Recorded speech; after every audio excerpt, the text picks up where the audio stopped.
Hello दोस्तों, नमस्कार। फिर से एक बार आपका स्वागत है हमारे YouTube channel books and investing में। दोस्तों, आज हम जिस बुक के बारे में बात करेंगे उस बुक का नाम है रिच डैड पुअर डैड। दोस्तों, मुझे पूरी उम्मीद है अगर आप इन्वेस्टिंग के बारे में थोड़ा बहुत भी कुछ जानते हैं या जानना चाहते हैं तो आपने पक्का इस बुक के बारे में ज़रूर सुना होगा। दोस्तों, इस बुक में कुछ ऐसे लेसन्स हैं, अगर हम उनको अपने जीवन में अपना लें तो पैसे के प्रति हमारा नज़रिया ही बदल जाएगा और हम फाइनेंशियल लाइफ में स्ट्रगल नहीं करेंगे। दोस्तों, टाइम को वेस्ट ना करते हुए स्टार्ट करते हैं इस बुक के कुछ इंपॉर्टेंट लेसन्स के बारे में। सबसे पहला लेसन जो हम इस बुक से सीख सकते हैं, उसमें ऑथर हमें बताते हैं कि अगर आपको सही में अमीर बनना है तो आपको पैसे के लिए काम करने की ज़रूरत नहीं है। हाँ, बिल्कुल आपने सही सुना। अगर आपको अमीर बनना है तो आपको पैसे के लिए काम करने की ज़रूरत नहीं है, बल्कि आपके पास जो पैसा है आपको उसको काम पे लगाने की ज़रूरत है। देखिए दोस्तों, हमारे पास टाइम लिमिटेड है। मैं दिन में 24 घंटे ही काम कर सकता हूं और अगर ऐसा देखा जाए तो उस 24 घंटे में मैं लिमिटेड पैसा ही कमा सकता हूं। लेकिन अगर किसी तरह से मैंने अपने पैसे को काम पर लगा दिया तो उसके लिए कोई लिमिटेशन नहीं है। वो 24 के 24 घंटे काम कर सकता है, ना उसको सोना है ना उसको कुछ और काम करना है।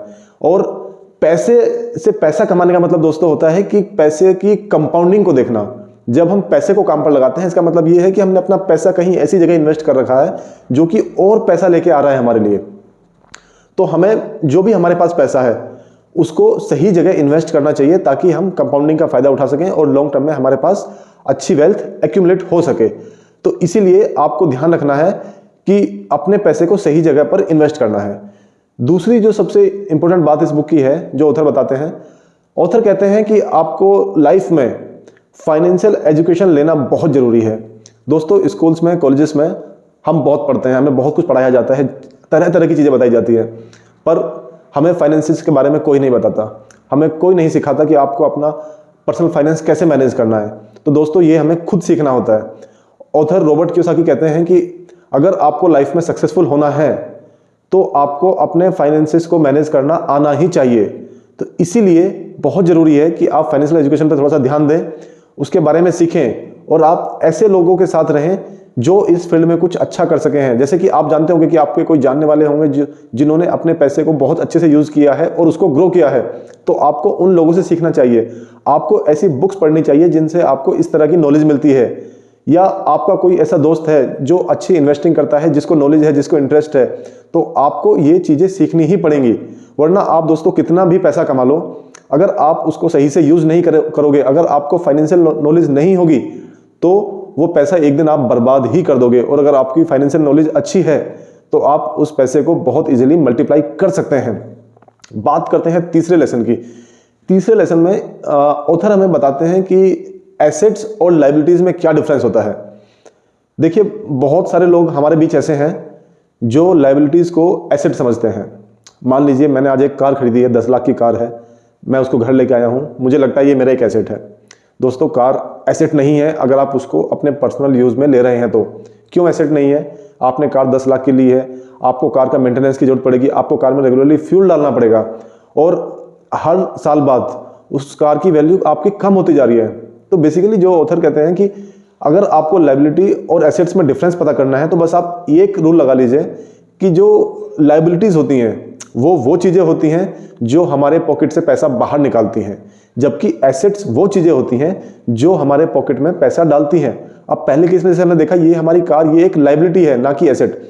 अगर ऐसा ही देखा जाए, हमारे पास एक कार आती है, हम 10 लाख रुपए की एक कार खरीदते हैं और उसको हम कहीं रेंट पर दे देते हैं या उसको कहीं दूसरी जगह यूज़ कर रहे हैं जहाँ से कि हमारे पास कुछ पैसा आ रहा है। हमने कार रेंट पर दी, किसी को दिया और वो हमें मंथली या ईयरली या पर डे के हिसाब से कुछ हमें अमाउंट दे रहा है, तब ये कार हमारी लायबिलिटी ना होके एसेट बन जाती है। सेम इसी तरह से कुछ लोग अपने घर को एसेट मानते हैं।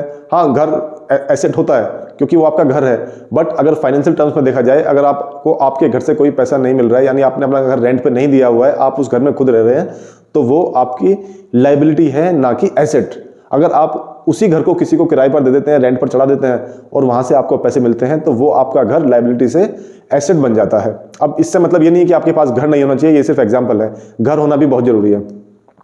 जो अगला चैप्टर है इस बुक का, जो बहुत इंपॉर्टेंट लेसन है, उसमें ऑथर बताते हैं कि अर्निंग और सेविंग और इन्वेस्टिंग तीनों बहुत ही अलग अलग चीज़ें हैं।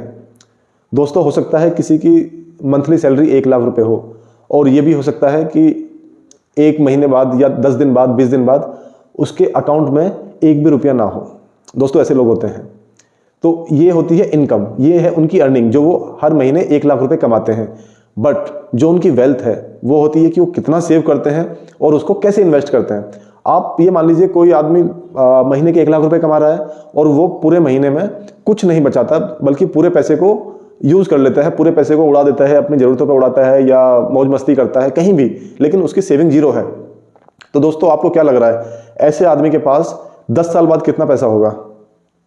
कुछ भी नहीं होगा, क्योंकि उसके पास जितना आता है वो उसको हर महीने उड़ा देता है। वो महीने के एंड में फिर नेक्स्ट महीने का वेट करेगा ताकि उसकी दोबारा तनख्वाह आ जाए, वो उसका इंतजार करेगा।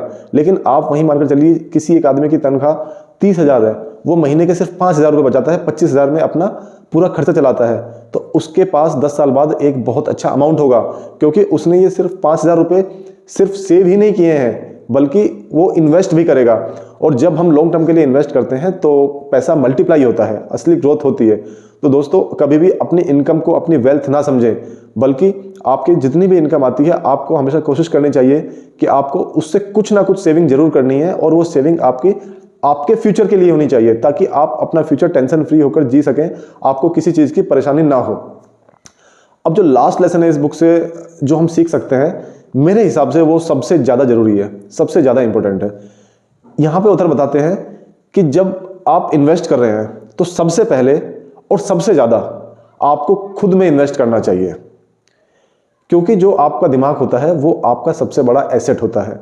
दोस्तों अगर आपने खुद में इन्वेस्ट कर लिया, आपके दिमाग में इन्वेस्ट किया है, आपकी बॉडी में इन्वेस्ट किया है, तो आप इसके रिटर्न्स का अंदाजा भी नहीं लगा सकते हैं कि आप कितना अमाउंट इन दोनों चीज़ों के बेसिस पर कमा सकते हैं। अगर आपने अच्छी नॉलेज इकट्ठी की है, आपने कोई अच्छा स्किल सीखा है, तो आप उसको यूज़ करके बहुत सारा पैसा कमा सकते हैं। और जब हम अपनी बॉडी और माइंड की बात करते हैं तो दोस्तों पैसे को भी अगर हम छोड़ दें, तो अगर हमारा माइंड और हमारी बॉडी ठीक है तो उससे बड़ा एसेट और कुछ नहीं हो सकता। तो उम्मीद करता हूं दोस्तों ये जो 6 लेसन हमने इस बुक से देखे हैं ये आपको पसंद आए होंगे, और आप कोशिश करेंगे अपनी लाइफ में सबको या कुछ को इम्प्लीमेंट करने का। यहाँ तक वीडियो देखने के लिए बहुत बहुत धन्यवाद दोस्तों। मिलते हैं नेक्स्ट वीडियो में। Thank you.